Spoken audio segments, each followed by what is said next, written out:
Good morning, everyone. Our title today for our topic is called Hearts of Plenty Colors.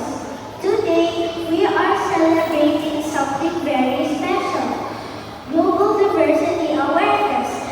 You know what that means? It's a big way of saying that God made everyone different, but He loves us all the same. Isn't that amazing? Let me ask you a question.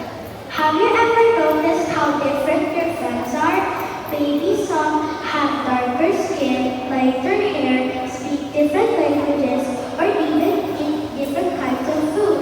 Guess what? That's all part of God's wonderful plan. In the Bible, in the book of Genesis, we learn that God made the world and everything in it. Let us read chapter 1, verse 31. It says, God looked at everything He had made, and it was very good. He made the sky, animals, trees, and oceans, and especially He made us too. And He didn't just make us all the same. Just like an artist uses different colors and shades to paint a beautiful picture, God made us all different to create a beautiful world. Let's imagine